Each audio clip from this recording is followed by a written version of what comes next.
Audio Jungle.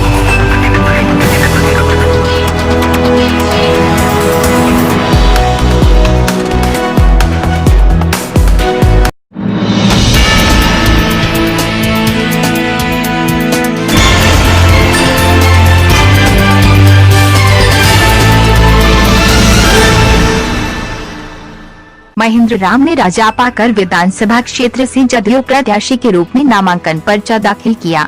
Rajapakar विधानसभा क्षेत्र से जदयू प्रत्याशी महेंद्र राम ने अपना नामांकन पर्चा दाखिल किया। इससे पूर्व महेंद्र राम सैकड़ों समर्थक के साथ अपने निवास स्थान से काफिले की शक्ल में बिलट चौक, गंज बाजार, मदन चौक होते हुए अनुमंडल कार्यालय महनार पहुँचे, जहाँ अपना नामांकन पर्चा दाखिल करने के बाद अपने निवास स्थान पहुँचे, जहां एक जनसभा का आयोजन किया गया था, जिसमें सभा को संबोधित करने के लिए जदयू से राज्यसभा सांसद आरसीपी सिंह पहुंचे और जनसभा को संबोधित किया। राज्यसभा सांसद आरसीपी सिंह ने कहा कि एनडीए के सरकार के द्वारा विकास के जितने भी कार्य हुए हैं, मैं इसके बारे में क्या बताऊं, सारी जनता जानती है, चाहे नल जल योजना हो, सड़क, पानी, बिजली के अलावा हर क्षेत्र में हुए विकास के बारे में बताया तथा आम जनता से आगामी 3 नवंबर को होने वाले चुनाव में राजापाकर विधानसभा क्षेत्र से प्रत्याशी महेंद्र राम को विजय बनाने की बात कही और नीतीश के हाथों को मजबूत करने को कहा। इस मौके पर पंचीलाल राय, रविंद्र सिन्हा, मनिंदर नाथ सिंह, मोनिका सिंह, हरिंदर सिंह, श्यामनंदन राय, बम बम बम सिंह के अलावा सैकड़ों ग्रामीण मौजूद। और आम लोग के सुख दुख है उसमें प्राथमिकता के आधार पर शामिल होना, ये पहला प्राथमिकता है कि आम लोग के सभी सुख दुख में एक जनप्रतिनिधि के रूप में हम लोग का सौभाग्य होगा कि उसके बीच उपस्थित रहे।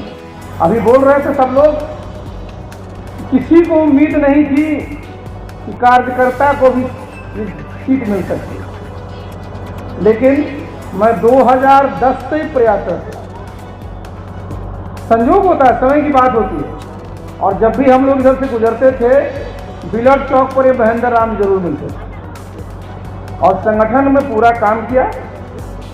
पार्टी ने उनके योगदान को समझा है और आज एनडीए के उम्मीदवार हैं।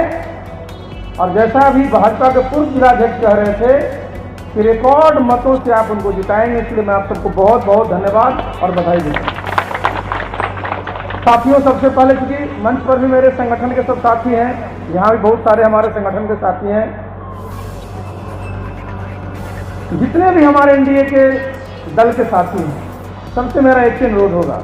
मैं पूछ रहा था अभी महेंद्र राम जी से कि इस विधानसभा में कितने बूथ हैं, क्योंकि मैं तो जमीन का आदमी हूं, तो जमीन से ही शुरू करता हूं।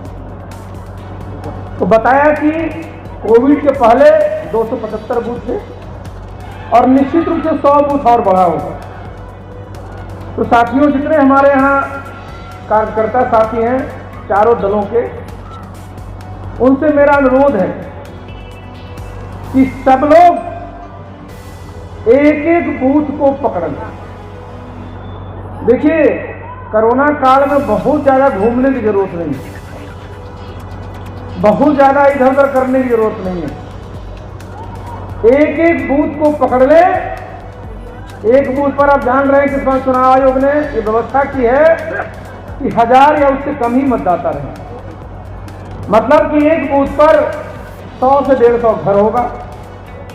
और अगर आप सब घर में जाते हैं, सभी घरों में जाते हैं, अपनी बात को रखते हैं, तो निश्चित रूप से मैं आऊंगा उस पर कि जो आज काम हुआ है केंद्र सरकार ने किया है, जो राज्य सरकार ने किया है, उनको बताएंगे तो सब लोग उत्प्रेरित होंगे आपके उम्मीदवार को वोट देंगे। इसलिए मेरा सबसे पहले अनुरोध होगा सभी साथियों, हमारे भारतीय जनता पार्टी के नेता लोग हैं, उनके यहाँ तो बूथ पर पन्ना प्रमुख भी है, हमारे यहाँ भी जनता दलियों में बूथ अध्यक्ष हैं, बूथ सचिव, उनके कार्यकारिणी हैं, इतने तो हमारे बूथ पर हैं। आप पंचायत पर हैं, पंचायत अध्यक्ष हैं, पंचायत सचिव हैं, पंचायत के पूरे पूरे कार्यकारिणी हैं, और भारतीय जनता पार्टी में शक्ति केंद्र है, उनके सब साथी लोग। आप आ जाइए यहाँ पंचायत में, प्रखंड में, हमारे यहाँ 3 प्रखंड के अध्यक्ष हैं, उनकी कार्यकारिणी है। भारतीय जनता पार्टी में उनके मंडल हैं जो और ज्यादा संख्या में, जिले में हमारे सब साथी हैं, मुख्य पार्टी के साथी हैं और हमारे जो 30 प्रकोष्ठ हैं उनके भी साथी हैं सभी जगह। तो मेरा सबसे अनुरोध होगा, चारों दलों का मैं नाम ले रहा हूं, कि सब लोग अपनी अपनी जिम्मेवारी जरूर निर्धारित कर दीजिए और अपना कार्य क्षेत्र, जो बड़े नेता हैं, जिला स्तर के नेता हैं, जो हमारे प्रखंड स्तर के नेता हैं, जो पंचायत स्तर के नेता हैं, अभी बता रहे थे 38 पंचायत, एक एक पंचायत को फोकस करिए।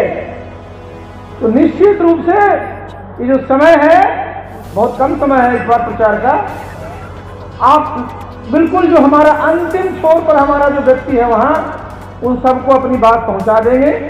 और चूंकि आपके उम्मीदवार का बिल्कुल जो कहते हैं ना, स्लेट एकदम क्लीन है, किसी प्रकार का कोई दाग नहीं है, ना कोई बैगेज है। दाग वाले तो भाग गए छोड़ छोड़ के, मैं देख रहा था। बताइए ऐसा होता है? विधायक रहे, मंत्री रहे और चुनाव आया तो खोज रही जनता गए कहां।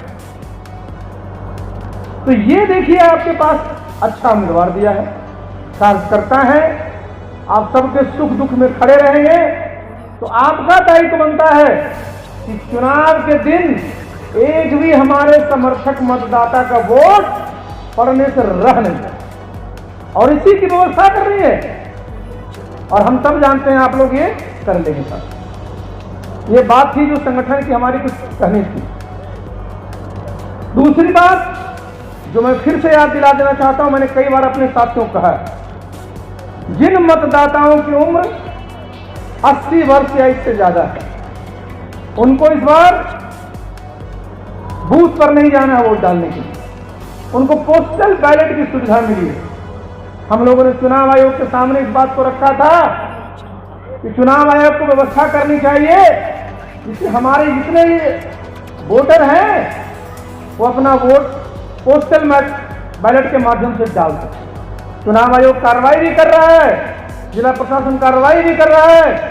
मुझे चारों दलों के साथियों से अनुरोध होगा कि आप सब लोग इसमें सहयोग करिएगा, क्योंकि पूरे विधानसभा में 80 वर्ष से ज्यादा और हमारे जो दिव्यांग जो मतदाता हैं, ये निश्चित रूप से आज से 10,000 जरूर हो, इसलिए इनका वोट पड़ना बहुत जरूरी है, नहीं तो ये वोट सब वैसे के वैसे पड़े रह जाएंगे। और एक बात और जान लीजिए, बिहार पहला प्रदेश है पूरे हिंदुस्तान में जहां हमारे नेता नीतीश बाबू ने, जो एनडीए के नेता हैं, एनडीए के मुख्यमंत्री हैं, उन्होंने न सिर्फ घोषणा किया बल्कि लागू कर दिया कि जिनकी उम्र 60 वर्ष या इससे ज्यादा है, वो किसी जाति किसी धर्म के हो, कोई इनकम ग्रुप हो, सबको वृद्धजन सम्मान पेंशन योजना से सम्मानित किया। और ऐसे लाखों में लोग हैं। तो हमारा एक दायित्व बनता है कि जो हमारे ऐसे वोटर हैं उनको वोट दिलाने में पोस्टल बैलेट के माध्यम से हम लोग सहयोग करें। आप लोग सहयोग करिएगा, नहीं बहुत जरूरी है, इसको सतर्क रहना बहुत जरूरी है, क्योंकि हमारे वोटर हैं वो, ये जरूर कर दीजिएगा। साथियों, जनता के बीच जब जाइएगा तो आप कहीं से शुरू करिए। आज आप देख लीजिएगा, केंद्र में किसकी सरकार है? एनडीए की सरकार है। हमारे प्रधानमंत्री कौन है? आदरणीय नरेंद्र मोदी जी हैं। और किस प्रकार का नेतृत्व देश को दिया आप सब जानते। आप देखते हैं ना, बगल में चीन क्या क्या करने की कोशिश करता है, गालिबान घाटी में क्या किया, लेकिन जो नेतृत्व वाली केंद्र में उसने हमारे जो जवान हैं, हमारे जो फौज के लोग हैं, उनका मनोबल इतना बढ़ाया है कि उन्होंने उसका करारा जवाब दिया। तो केंद्र में हमारी एक सशक्त सरकार है, मजबूत सरकार है, और बिहार में विकास के लिए हमको जिन जिन चीजों की आवश्यकता होती है उन सब चीजों की हमको मुहैया कराया जाता है। अभी आप देखिए ना, पूरे दुनिया में कोरोना का बिल्कुल समझिए कि दहशत ही नहीं, एक कोरोना एक सच्चाई है जो सामने। लेकिन आप ये भी जान लीजिए कि हिंदुस्तान में केंद्र सरकार ने जो व्यवस्था किया उसके चलते रिकवरी रेट 86% है, जो कैजुअलिटी रेट है दुनिया में सबसे कम 1.5% है। अमेरिका ऐसा देश, इतना धनी देश, उसका मोर्टेलिटी रेट 3% है। इंग्लैंड जो हमारे ऊपर इतने वर्षों से शासन किया उसका 60% है। तो केंद्र में कैसी सरकार है जिसने इस महामारी से जूझने के लिए सारे कदम उठाए।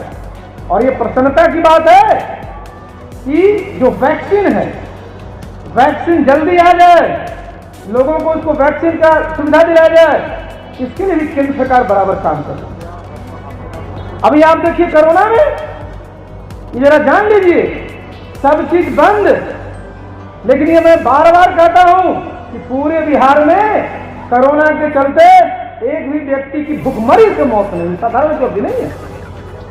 जो पीडीएस के माध्यम से जो गल्ला मिलता था, जो सुविधाएं मिलती थी, उसके अतिरिक्त केंद्र सरकार ने परिवार के सभी सदस्यों को 5-5 किलो अतिरिक्त अनाज, 1-1 किलो दाल, और जितने हमारे किसान हैं और जितने हमारे जो जनधन योजना के हमारे लोग हैं, खास करके महिलाएं, सबके खाते में जनधन में 500-500 का 3 महीना में दिए। जिनके पास उज्ज्वला गैस का कनेक्शन था, आप तो 60 रुपया उसको मुफ्त में दिया। और बिहार में हमारे नेता नीतीश बाबू ने क्या किया, जितने हमारे साथी बाहर फंसे हुए थे सबके खाते में 1000 रुपया डाला। जितने कार्ड होल्डर थे, राशन कार्ड होल्डर बिहार में, सबके खाते में 1-1 हजार रुपया डाला।